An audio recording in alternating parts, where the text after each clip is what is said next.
সন্দেশখালি নিয়ে কলকাতা হাইকোর্টে যে স্বতঃপ্রণোদিত মামলা এবং যে একাধিক জনস্বার্থ মামলা, সেই মামলার কিন্তু শুনানি হলো কলকাতা হাইকোর্টের প্রধান বিচারপতি ডিভিশন বেঞ্চে। এবং বর্তমানে সন্দেশখালির যে পরিস্থিতি এবং সেখানে যে যারা জনস্বার্থ মামলা করেছিলেন সেই আইনজীবীরা যে চিত্র এবং যে তথ্য আজকে তুলে ধরলেন তা শুনে রীতিমতো বিস্মিত কলকাতা হাইকোর্টের প্রধান বিচারপতি টি.এস. সিবজ্ঞান। এবং যেটা বলছেন প্রিয়াঙ্কা টিব্রিওয়াল, তিনি যে জনস্বার্থ মামলা করেছেন, তিনি বলছেন প্রতিদিন এখনও পর্যন্ত প্রচুর মানুষ তাদের অভিযোগ জানাচ্ছেন যে ক্যাম্প আদালতের নির্দেশে হয়েছে সন্দেশখালিতে, সেখানে এখনও শারীরিক অত্যাচার থেকে শুরু করে জমি জোর করে কেড়ে নেওয়া সেই একাধিক অভিযোগ কিন্তু এখনও জমা পড়ছে, যা শুনে কিন্তু রীতিমতো বিস্ময় প্রকাশ করেছেন প্রধান বিচারপতি। পাশাপাশি আজকে কিন্তু এই সে সন্দেশখালি নিয়ে যে 42টা মামলা হয়েছে, সেই 42টা মামলায় কতদূর অগ্রগতি হয়েছে এবং বর্তমান কি পরিস্থিতি তা নিয়ে কিন্তু রাজ্যের থেকে রিপোর্ট তলব করেছেন প্রধান বিচারপতি।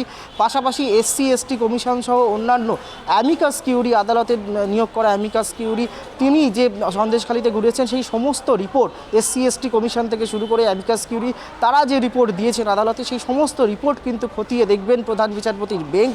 তারপরেই কিন্তু এই সন্দেশখালি নিয়ে কিন্তু যে চূড়ান্ত রায়দান সেটা কিন্তু করবে কলকাতা হাইকোর্টের প্রধান বিচারপতি ডিভিশন বেঞ্চ। আজকে এখনও পর্যন্ত কিন্তু সন্দেশখালি নিয়ে যা জনস্বার্থ মামলা হয়েছিল বা হাইকোর্টের যে স্বতঃপ্রণোদিত মামলা ছিল তার শুনানি শেষ হয়েছে। রাজ্য সরকারের কাছ থেকে যে 42টা মামলার যে রিপোর্ট চাওয়া হয়েছে সেই রিপোর্ট এবং SC/ST কমিশন ও অ্যামিকাস কিউরির রিপোর্ট, সেই সমস্ত রিপোর্ট খতিয়ে দেখবে প্রধান বিচারপতির বেঞ্চ। তারপরে কিন্তু রায়দান হবে। তাই এটা বলাই যেতে পারে যে শুনানি শেষ হলেও সন্দেশখালি নিয়ে রায়দান কিন্তু স্থগিত রাখলেন। পাশাপাশি আজকে কিন্তু ইডির পক্ষ থেকেও এই সন্দেশখালি মামলা নিজেদের হাতে নেওয়ার একটা আবেদন করা হয়েছিল প্রধান বিচারপতির কাছে, কিন্তু এখনই কিন্তু ইডির হাতে এই তদন্তভার তুলে দিতে ইচ্ছা প্রকাশ করেননি বা দেননি প্রধান বিচারপতির বেঞ্চ। তারা জানিয়েছেন সমস্ত রিপোর্ট খতিয়ে দেখে তবেই কিন্তু রায়দান করা হবে। সন্দেশখালি নিয়ে কলকাতা হাইকোর্টে শুনানি, চূড়ান্ত শুনানি শেষ, রায়দান আপাতত স্থগিত রেখেছেন। সমস্ত রিপোর্ট এবং রাজ্য থেকে যে রিপোর্ট তলব করা হয়েছে 42টা মামলা নিয়ে, সেই রিপোর্ট আসার পরেই তারপরে কিন্তু রায়দান করা হবে। এই নিয়ে যে আইনজীবী রয়েছেন প্রিয়াঙ্কা টিব্রিওয়াল, তিনি কি বলেছেন সংবাদ মাধ্যমের সামনে শুনে নেব। দেখুন, আমি একদম চোখ থেকে দেখে যা এসেছি আর যেগুলো আমার এফিডেভিটের মাধ্যমে আমি এখানে সব নিয়ে এসেছি, ওখান থেকে সমস্ত জিনিস আজকে কোর্টের কাছে ফাইল করেছি।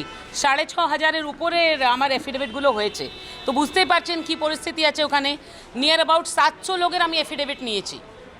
সেখানে 100-র উপরে তো আছে মহিলাদের সেক্সুয়াল অ্যাসল্টের মামলা, তারপরে ল্যান্ড গ্র্যাবিংয়ের মামলা, তারপরে ভাইলেন্সের মামলা। এই সমস্ত জিনিস ভলিউম করে করে আমি কোর্টের কাছে দিয়েছি। কোর্টও কিন্তু হবাক যে মানে এই পরিস্থিতি আছে গ্রাউন্ডে। তারপরে কি করে অ্যাডভোকেট জেনারেল বলে যে ইনি পলিটিক্যাল পার্টি থেকে আছেন, এনার লোকাস নেই, সেটা দিয়েও আমি দেখিয়ে দিয়েছি যে এটা সুপ্রিম কোর্টের অর্ডার আছে, অনারেবল জাস্টিস ইন্দিরা ব্যানার্জিরই অর্ডার ছিল। সেখানে পরিষ্কার বলা আছে যে কোনো পলিটিক্যাল পার্টির leader has equal right two file a public interest litigation. তো সেটা আমি আজকে কোর্টের সামনে দেখিয়েছি। কিন্তু এইসব লোকস টোকস বলে তো আমাকে আটকানো যাবে না, যায়নি, যাবে না। যা পরিস্থিতি আছে সেটা আমি একদম পরিষ্কার দেখিয়েছি। আমি কোর্টের সামনে বলেছি যে যদি আমার একটাও এফিডেভিট ভুল হয়, যদি একটাও জায়গা আপনি প্রুফ করতে পারেন যে আমি সত্যি ঘটনা এখানে উল্লেখ করিনি, তাহলে যা এরা বলবে সেটা আমি করতে রেডি আছি, ঠিক আছে? কিন্তু ওদের একটু সাহস আছে। আর যদি সাহস আছে তাহলে ইনভেস্টিগেশনে ঘাবড়াচ্ছে কেন? আমি তো কিছু বলছি না, আমি তো বলছি যে এখানে একটা কমিটি সেট আপ করুন, একটা কমিশন হোক, যে ওখানে গিয়ে গ্রাউন্ড রিয়ালিটি দেখে এখানে চিফ জাস্টিসের সামনে নিয়ে আসবে। তারপরে চিফ জাস্টিস ডিসাইড করবে যে কার সঙ্গে কী করার আছে। তো তাতে এত ভয় কিসের? কেন? আমি পরিষ্কার যা পিকচার আছে সন্দেশখালির, যা মহিলাদের সঙ্গে অত্যাচার হয়েছে, আরে ভাবতে পারেন একটা ইনসিডেন্ট শুধু আমি পড়লাম, 100 ইনসিডেন্ট যে মহিলাদের আছে তার মধ্যে শুধু একটা পড়েছি যেখানে একটা মহিলাকে 13 দিন কন্টিনিউয়াস রেপ করা হয়েছে পার্টি অফিসে রেখে টিএমসির। একবার রেপ করার পরে 5 জন রেপ করেছে একদিন, তারপরে নেক্সট দিন ওকে ছাড়েনি, তারপরে ওর বাবা আর হাজব্যান্ড সবাই গিয়ে হাত পা জুড়েছে, 13 দিন পরে ওকে ছেড়েছে। কিন্তু পুলিশ তো এফআইআর নেয়নি এই কেসে। তারপরে বলছে শুধু 42টাই কেস আছে শাহজাহানের এগেনস্টে, মামলা এরকম মামলা পুলিশ রেজিস্টার করেনি, তারপরে 42 মামলা আছে। তো ভাবতে পারেন যে 600-700 এফিডেভিট আমি দিচ্ছি, সমস্ত ঘটনা সত্যি আছে। সন্দেশখালি রয়েছে, সন্দেশখালিতেই শেখ শাহজাহান গ্রেপ্তার হয়েছেন, শিবু হাজরা, উত্তম হাজরা গ্রেপ্তার হয়েছেন। তারপরেও কিন্তু সন্দেশখালি নিয়ে আতঙ্ক কাটেনি। কলকাতা হাইকোর্টে ইতিমধ্যে যে শর্তপ্রণোদিত মামলা হয়েছে সন্দেশখালী নিয়ে, সেই নিয়ে কিন্তু চিফ জাস্টিসের ঘরে যখন মামলা চলছে তখনই কিন্তু সন্দেশখালী থেকে দুজন মহিলা এসছেন নির্যাতিতা, তারাও নির্যাতনের শিকার হয়েছেন। তারা এসছেন আদালতে তাদের নিরাপত্তার দাবিতে, যারা দোষী তাদের শাস্তি চাইতে। কোথাও যেন আস্তে আস্তে তারা সেই ভয়টাকে কাটিয়ে শাস্তির দাবিতে তারা সামনে আসছেন এবং এই মুহূর্তে আমাদের সঙ্গে রয়েছেন সেই রকমই দুজন নির্যাতিতা যারা এসছেন আজকে হাইকোর্টে। দিদি, আপনার কাছ থেকে যেটা জানতে চাইবো যে আপনারা এসছেন এই মুহূর্তে সন্দেশখালীর পরিস্থিতিটা কীরকম? এখনও সেরকমই রয়েছে, আমাদের ওইখানটাতে এখনও সেরকম রয়েছে। ওরা এখনও আমাদেরকে ভয় দেখিয়ে যাচ্ছে, ক্রমাগত ভয় দেখিয়ে যাচ্ছে, স্বামীদেরকেও ভয় দেখিয়ে যাচ্ছে, হুমকি দিচ্ছে, ক্রমাগত হুমকি দিয়ে যাচ্ছে। এই যে পুলিশি নিরাপত্তা হয়েছে, আদালতের নজরদারিতে সেখানে চলছে, সিবিআই তদন্ত হচ্ছে, তারপরেও কি এখনও আপনাদের ভয় কাটছে না? এখনও সেই একই রকম অত্যাচার চলছে? একই রকম অত্যাচার চলছে, আমাদের এখনও ভয় কাটেনি। কী ধরনের অত্যাচার চলছে এখন আপনাদের উপর? ওরা হুমকি দিচ্ছে, ভোটের পর আমাদের মারবে, ঘরে আগুন ধরিয়ে দেবে, ঘরে ঢুকিয়ে বাচ্চা স্বামীদেরকে মারবে, লাশ খুঁজে পাওয়া যাবে না, এইসব হুমকি দিচ্ছে। কারা দিচ্ছে? কারা? স্বপন মজুমদার, আবু তালেম মোল্লা, জামশেদ মোল্লা, মোয়াতালেম মোল্লা।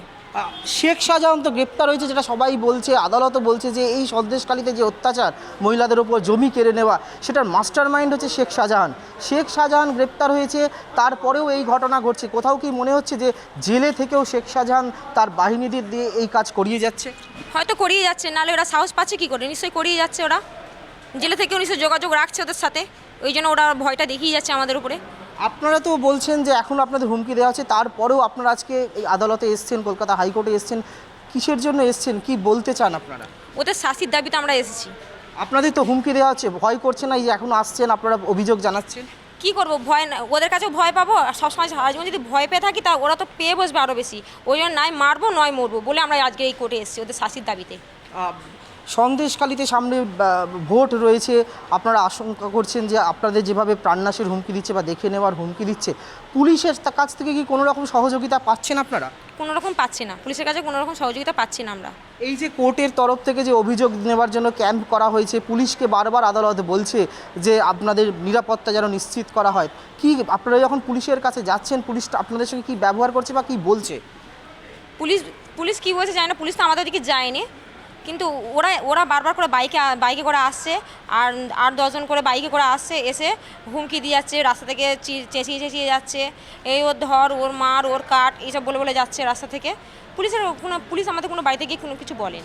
তা আপনাদের নিরাপত্তার জন্য, আপনাদের পরিবারের নিরাপত্তার জন্য, গ্রামের নিরাপত্তার জন্য আপনারা যখন পুলিশের ওপর ভরসা করতে পারছেন না, তাহলে কোন ধরনের নিরাপত্তা আপনারা চাইছেন প্রশাসনের কাছ থেকে বা আদালতের কাছ থেকে? আদালতের কাছে চাইছি এটাই যে ওরা গ্রেপ্তার হোক, ওরা গ্রেপ্তার হলে আমরা শান্তি পাবো আর শান্তিতে বসবাস করতে পারবো। শেষ প্রশ্ন আপনাকে, কী ধরনের অত্যাচার আপনাদের উপরে করা হতো, আপনাদের গ্রামবাসীদের উপরে? আমাদের উপরে শারীরিক অত্যাচার করা হতো, তারপর স্বামীদের ওপর বিশাল মারধর করা হতো, আবার তারপর উপরন্ত জরিমানাও নেওয়া হতো। আমরা গরিব মানুষ, কোথা থেকে জরিমানা দেবো? তা না, যেখান থেকে লোকের মাঠে জন খেটে সেসব টাকা জোড়া করে ওদের জরিমানা দিয়ে আসতাম, সেই জরিমানার টাকায় ওরা মদ মাংস এইসব খেত। আমাদের সঙ্গে আরও একজন রয়েছেন সন্দেশখালীর নির্যাতিতা, তিনিও এসছেন আজকে কলকাতা হাইকোর্টে, তার সঙ্গে আমরা কথা বলবো। দিদি, কী ধরনের অত্যাচারের শিকার হতে হয়েছে এবং কত বছর ধরে চলছে এই ধরনের অত্যাচার? 5-7 বছর হয়ে গেছে। আমার স্বামীকে ধরে প্রথমে মারলো, মারে মাথা ফাটিয়ে দিল, দিয়ে তারপরে আমাকে বলছে যে ও ঘর থেকে লাথি মেরে বার করে বললো, এমনি মানহানি করলো, করে যে মেরে আরও বলছে টাকা দিলাম, 50,000 টাকা দিলাম, দিয়েও কোনো শান্তি পেলাম না। কেন মারধর করছে? টাকা কিসের জন্য টাকা দিতে হচ্ছে আপনাদের? বলছে যে এরকম যদি কোথাও অভিযোগ করো তাহলে তোমাদের আরও দিতে হবে, আরও করতে হবে। মানে আপনারা অভিযোগ করছেন বলে সেই জন্য তার জরিমানা বাবদ 50,000 টাকা করে দিতে হচ্ছে। আর মারধর আপনাদের কেন করা হচ্ছে? মারধর ওই বলতে গিয়ে আমরা যদি বলতে যাই স্বামীর বলতে যে মেরো না, কোনো অসুবিধা, কিসের জন্য মারছো, এই জন্য অভিযোগ করতে গেলেই আমাদের ধরে মারছে। আদালতের নজরদারিতে সেখানে ক্যাম্প হয়েছে, সেখানে অভিযোগ নেওয়া হচ্ছে, গ্রামবাসীদের জমি ফেরত দিয়ে দেওয়ার কথা বলা হচ্ছে, তারপরেও আপনারা এখনও কেন আশঙ্কা করছেন বা এখনও ভয়টা কোন জায়গায় থেকে যাচ্ছে? এখনও তো হুমকি দিচ্ছে, এখন যতক্ষণ গ্রেপ্তার না হওয়া পর্যন্ত ততক্ষণ আমাদের ভয় কাটবে না। আমাদের চাই যে ওদের গ্রেপ্তার হোক, আমরা দেশটা শান্তি পাই। আমরা কথা বলছিলাম সন্দেশখালীর দুজন নির্যাতিতা, তারা এসছেন আজকে আদালতে, তারা বলছেন যে বারে বারে মরার থেকে নয় মরবো নয় বাঁচবো, তাই আমরা আজকে এসছি আদালতে অভিযোগ জানাতে, সব ভয়কে জয় করে। তবে তাদের মুখ থেকে যে কথা শোনা যাচ্ছে, কিন্তু এখনও সন্দেশখালী কিন্তু রয়েছে, সন্দেশখালীতেই শেখ শাহজাহান যতই গ্রেপ্তার হোক, কিন্তু তার বাহিনী অন্যান্য যারা রয়েছেন তারা একই রকমভাবে নির্যাতন গ্রামবাসীদের ওপর, মহিলাদের ওপর বিশেষ করে চালিয়ে যাচ্ছেন। পাশাপাশি পুলিশও কিন্তু সেখানে নীরব দর্শক। তারা এখনও তারা অভিযোগ করছেন যে পুলিশ তাদের কোনো অভিযোগ শুনছে না। তাই তাদের দাবি, যারা এইভাবে তাদের থেকে জোর করে টাকা নিচ্ছে, তাদের জমি কেড়ে নিচ্ছে, তাদের শারীরিকভাবে অত্যাচার করছে, তাদের পরিবারের সদস্যদের মারধর করছে, যারা করছে তাদের অবিলম্বে শাস্তি হোক, সন্দেশখালীতে শান্তি ফিরুক, তাদের এছাড়া তাদের আর কোনো দাবি নেই। ক্যামেরায় স্বপন রায়ের সঙ্গে রিবিক মাঝি, ট্রাইব টিভি, কলকাতা।